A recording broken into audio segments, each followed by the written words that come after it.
YouTube చేస్తున్న ప్రేక్షకులకంతా కూడా శుభోదయం. మీ జమునా టీచర్ని మాట్లాడుతున్నాను. ఈరోజు కూడా యాజ్ యూజువల్గా ఉదయం పూట నాకు చేయాల్సిన చిన్న పనులు చేసుకొని వచ్చి పార్కులో కూర్చున్నాను. నాకు మొన్న ఈ మధ్యగా పుస్తకం చదివా. అందులో ఒక విషయం ఉండింది. ఒక వ్యక్తి రిటైర్ అయిపోయినాడు. 70 years వచ్చాయి. భార్య చనిపోయింది. డాక్టర్ గారి దగ్గరికి వెళ్ళాట. డాక్టర్ గారు, చాలా డిప్రెషన్లో ఉన్నానండి, ఉద్యోగం లేదు, పిల్లలు విదేశాల్లో సెటిల్ అయిపోయినారు, భార్య లేదు, ఒక్కడనే ఉంటున్నాను, నాకెందుకో నాకు అలివి కావట్లే ఈ జీవితం, అందుకని ఏ రోజు చూసామన్నా ఎందుకు ఉంటున్నావు అని ఉదయం రాత్రి బాధపడుతున్నాను, నాకు ఏదన్నా మందు ఇవ్వండి డాక్టర్ గారు, హాయిగా పడుకొని నిద్రపోతాను, ప్రపంచం కేసు చూడకుండా అన్నట్టు. నేను మందు ఇస్తా.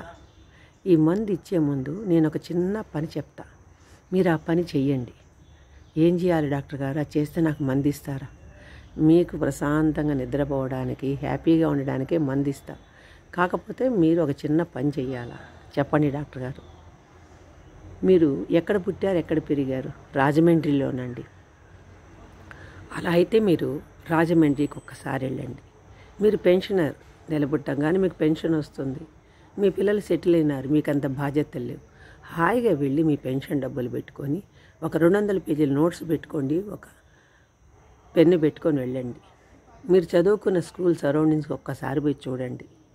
ఆ పాత జ్ఞాపకాలను గుర్తు తెచ్చుకోండి. ఎవరైనా అక్కడ ఆ లెవెల్లోనే చదువు ఆపేసి స్థిరపడ్డారా గమనించుకోండి. వాళ్ళ లైఫ్ను గమనించుకోండి, వాళ్ళ పేర్లు రాసుకోండి. అలాగే హై స్కూల్ దగ్గరికి వెళ్ళండి. ఎవరైనా మీకు తెలిసిన వాళ్ళు ఉంటారా, 1 వాళ్ళ యొక్క ఫోన్ నెంబర్లు ఇస్తారా గమనించండి. అలాగే కాలేజీ దాకా వెళ్ళండి. ఆ కాలేజీలో ఉన్నటువంటి, ఇప్పుడు ఉండరు, కాకపోతే ఎవరో ఒకరు మీకు ఒక అడ్రస్ ఇస్తారు. పలానా దగ్గర ఉన్నారు సార్, వాళ్ళ అబ్బాయి పలానా దగ్గర ఉన్నారు సార్ అని. ఆ నెంబర్లు తీసుకుని వాళ్ళ ఇంటికి వెళ్ళి ఒక్కసారి వాళ్ళని కలిసి రండి. తర్వాత నా దగ్గరికి రండి. దీనికోసం మీకు 6 months టైం ఇస్తున్నా అన్నట్టు. వెంటనే వెళ్ళాడు. చకచకానని హై స్కూల్, కాలేజీ అన్నీ తిరిగాడు. స్నేహితుల పేర్లన్నీ రాసుకున్నాడు. అందుబాటులో ఉండే వాళ్ళ ఇళ్ళకి పోవడానికి ప్రయత్నం చేశాడు. ఆ ప్రయత్నం చేసిన తర్వాత ఆయన చాలా షాక్ తిన్నాడు. భార్య చనిపోయి భర్త ఉన్నాడు. అతి షుగర్ వల్ల ఒక కాలు తీసేశారు భగవంతుడు. ఒక అటెండర్ని పెట్టుకొని కుర్చీలో తిరుగుతూ ఉన్నాడు కూర్చొని. ఆ ఫ్రెండ్ని చూడంగానే కళ్ళ నీళ్లు తిరిగి, రారా అని దగ్గరికి పిలిచాడు, ఆప్యాయంగా మాట్లాడాడు. నా పరిస్థితి ఇట్టుందిరా అన్నాడు. అయ్యో ఇలా ఉందా అని అనుకున్నాడు. బాధపడబాక అని అన్నాడు, సముదాయించాడు. అక్కడి నుంచి వచ్చేసాడు. ఇంకో స్నేహితుడు ఇంటికి పోయినాడు. ఇంకో స్నేహితుడు ఇంటికి పోయేసరికి వాకిట్లో తలుపుగొట్టంగానే అతని భార్య వచ్చింది. ఎవరండి అని. నేను అతనితో కాలేజీలో చదువుకున్నానంగానే లోపలికి రండి అని. ఎక్కడమ్మా మా వాడు అంటే, అక్కడ రూమ్లో పడుకొని ఉన్నాడు చూడండి అని. ఆయనకి బ్రెయిన్లో అనేక రకాల క్లాటింగ్స్ వచ్చి 2 ఏళ్లుగా మాట పలుకు లేకుండా బెడ్ మీద ఉన్నాడు. అన్నీ బెడ్ మీదే చేస్తున్నట్ట. అది చూడంగానే కూర్చోండి కాఫీ తెస్తాననింది. ఆ తెచ్చిన కాఫీ తాగి ఆ స్నేహితుడిని చూసి, అబ్బా ఏంది వీడి పరిస్థితి ఈ విధంగా ఉంది అని అనుకొని వచ్చేసాడు బయటికి. అక్కడి నుంచి పోయి ఇంకొక స్నేహితుడి నెంబర్ ప్రకారంగా వాళ్ళ ఇంటికి పోయి కలిశాడు. స్నేహితుడు ఆప్యాయంగా దగ్గర తీసుకున్నాడు, భార్యను పిలిచాడు, కాఫీ ఇప్పించాడు. వెనక నుంచి మాటలు వినపడుతున్నాయి. ఈ ముసలి వాళ్ళకి ఎవరో ఒకళ్ళు చూడడానికి పోవడానికి వచ్చేవాళ్ళు ఈ కాఫీలు, టిఫిన్లు, పాలు ఎంతకని కొంటాము అంటూ లోపల నుంచి కోడలు అరుస్తోంది. ఆ కాఫీ ఎలా తాగాడో తెలియలేదు. ఫ్రెండ్ తనకేసి దీనంగా చూశాడు.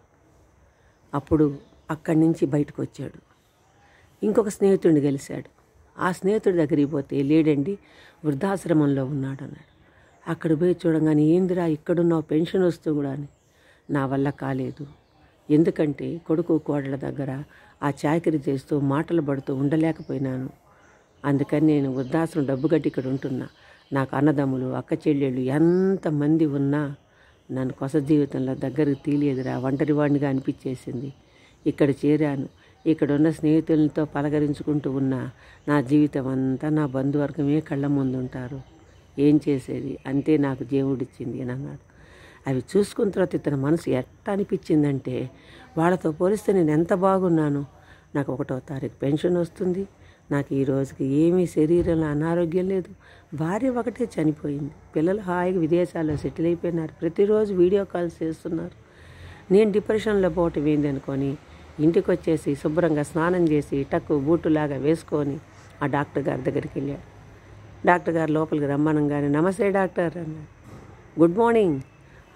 Very nice, how are you? I'm good. ఏంది ఇంత బాగున్నారు మీరు?